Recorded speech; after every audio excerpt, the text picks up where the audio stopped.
All right, great to see everybody. Today kind of wrapped up a big push for us with last week and the day off, and then we had 2 great days of practice here. We really got after it and great competitive practices. So all attention now is to Thursday and getting our bodies right to go play a game. What do you want to get out of this first preseason day? There's so much to get out of these games. There's a lot of position battles that you want to see. You want to see how guys, handle, live and in color, schemes that necessarily they haven't been seeing the last, X amount of practices. Going against other people is really exciting. Being in front of the 12s is going to be a lot of fun, and we want to win the game. So that's how we'll call it, and that's how we'll handle all the situations. But getting our guys, great reps as well. We want to get our guys an opportunity to go show what they've been practicing and been training to do. You said you wouldn't play the starters. I guess what defines starters? I mean, just the obvious kind of guys we see? There might.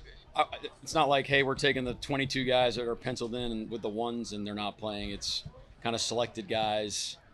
Where there's some position battles still going, we'll see it. If it's the younger guys, like Nick will get some good reps. You'll see Gray initially. Elijah, will play. So all those young guys, they need experience and reps too. Specifically from Jalen, keep doing what he's doing. You don't have to reinvent quarterback play. Just do all the things that you've been trained to do. Go let it rip. Be decisive, and be the quarterback and person that we drafted you to be, and that he's becoming out there every day. I think you guys see it. There's a lot of progress, a lot of things to be excited about, and there's a lot of things we want to work on too. So I can't wait. I can't wait to watch him play. I can't wait to watch Drew play. You could name any one of the 90 guys that are going to go out there or could go out there, and there's something that fires you up about seeing that person go out for the first time and see what they go do. Coach, there seems to be a trend where a lot more teams are doing joint practices, Seahawks as well. With that, where starters are going in joint practices but not often in the preseason games, how do you kind of use both of them to get teams ready for the regular season? I don't think there's like a scientific, tried and true, you have to do it this way method. You look at the studies and things the league tells you and things that we handle in-house. Rule of thumb is you want 2 to 3 pretty good intense exposures before you kick it off. So you can manufacture that in practice with borderline live periods. You can do that.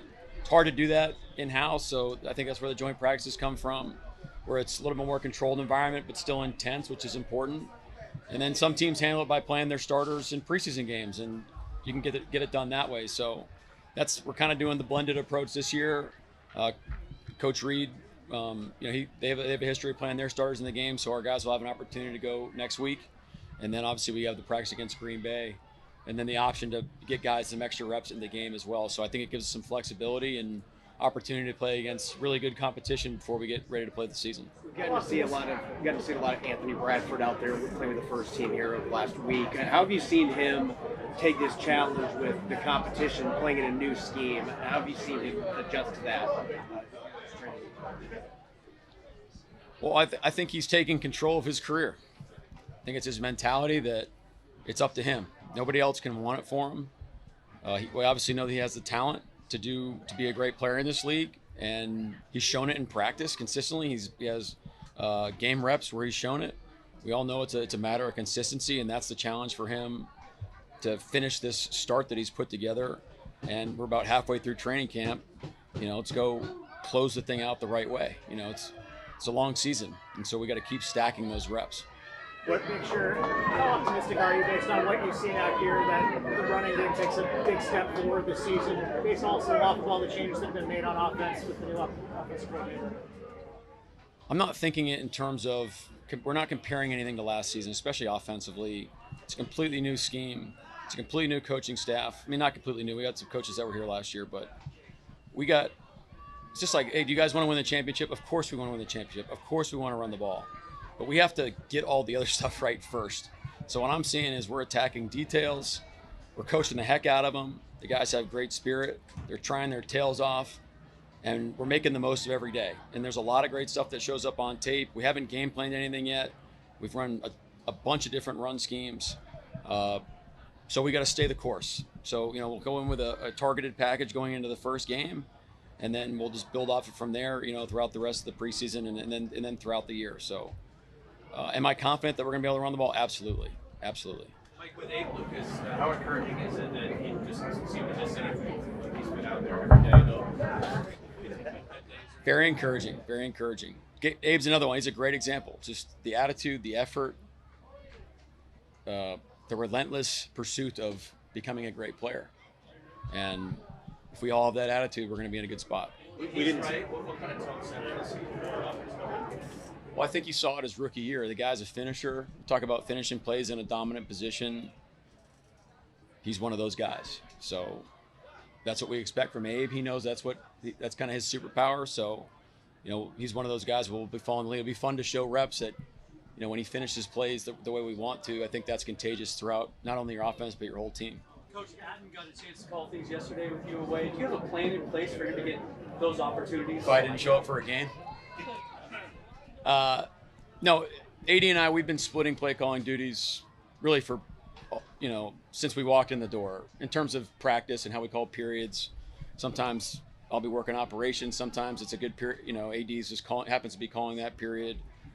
And it's not like a tried and true written formula of how we're going to get ready to go, but I've, a pretty good idea or process of what it's going to take to get ready to call, the first game. But it's important for us to be on the same page and start to think alike. And he has some wrinkles that how he likes to call it, which is opportunities for me to learn and grow. And then, in these true call-up periods where it's kind of live situations like we did there at the end, it's fun to go back and through what was his mind or what was on my mind, and that's the way we can sharpen each other and just become better play callers. So he's a fun guy to work with. It seemed like a strong day for the offense yesterday. I wondered if you reviewed the film, saw anything that stood out to you.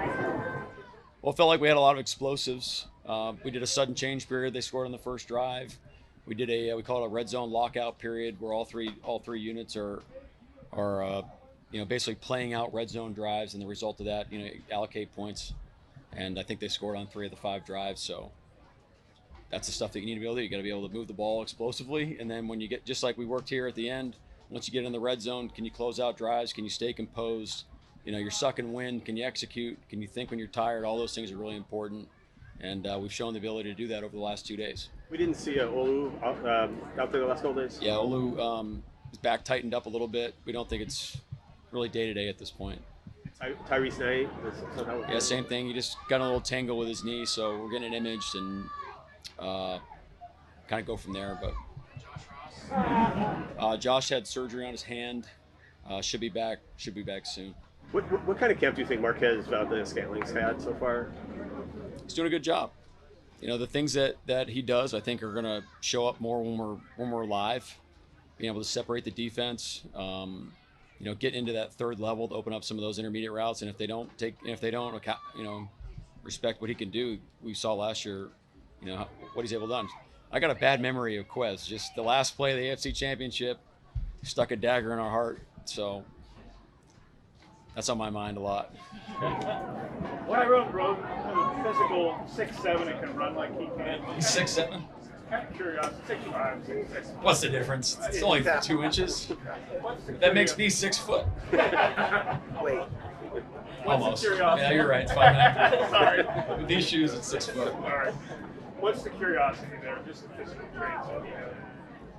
Yeah, just what you said. And he's a great person. Comes to work every day. Does a great job. That's all you can ask for an undrafted rookie. Come in, rock and roll, be available, know what to do it full speed all the time. He's right there. In general, do older rookies like that have an advantage? Nowadays in college, I think like 6, 7 years. It's interesting. I don't know if the sample size is enough to make a declaration, but it is interesting that the rookies are older and they hear it from when they tell the rest of the team their age. Everybody gets a kick out of it, but I think that's the world we're living in now with the incentives to come back and stay in school, which is, on one hand, it's great. It's awesome that guys are getting more education and more experience and all that.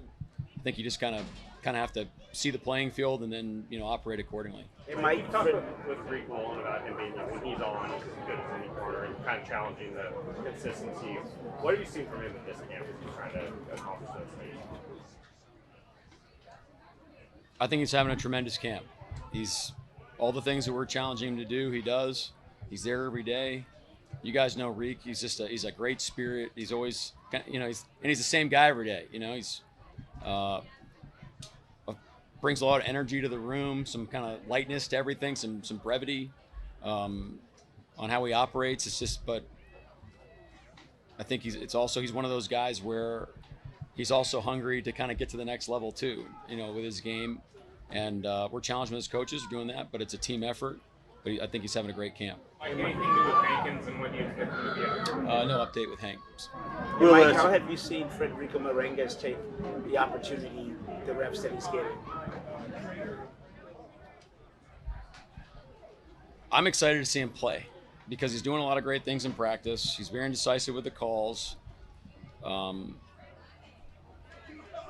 executing the right way. I mean, he's doing a lot of great stuff in practice. So having the opportunity to do it in a game setting, I'm excited to see. I think our coaches feel the same way. Will Shaquill Griffin be able to kind of hit the ground running next week or whatever? When you guys we have a plan for Shaq. He's back. He's missed some time, so you can't just throw him in and let him rock with the Wolves. But we have a plan, so we'll stick to that.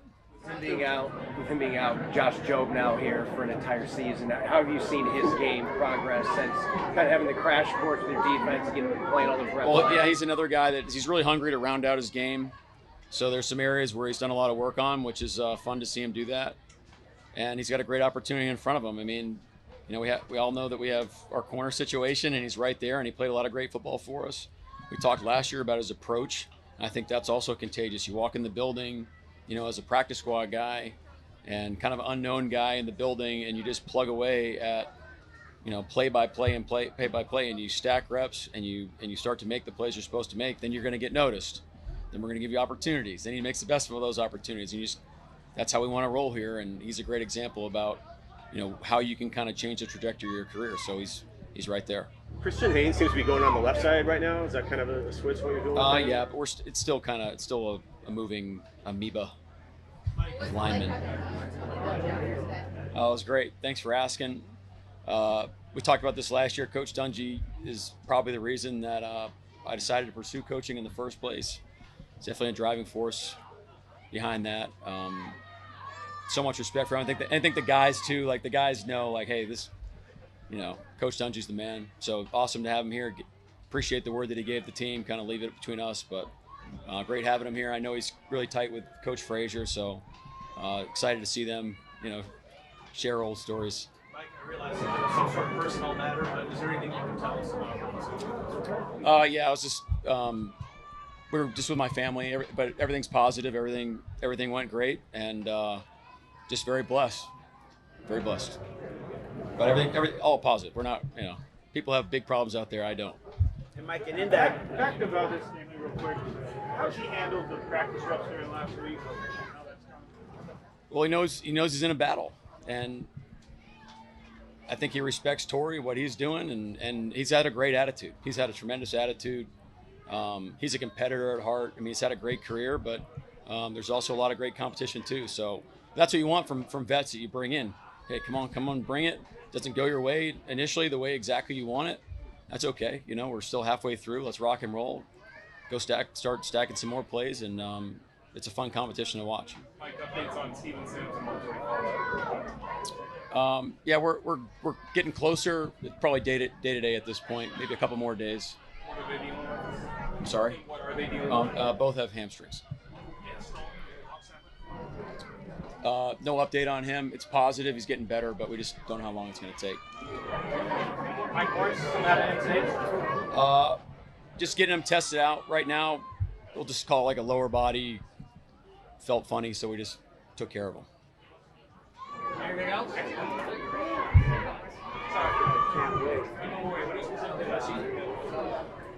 I thought I could have lost a lot of money and that was going to be an injury question, Mike. Welcome back, by the way.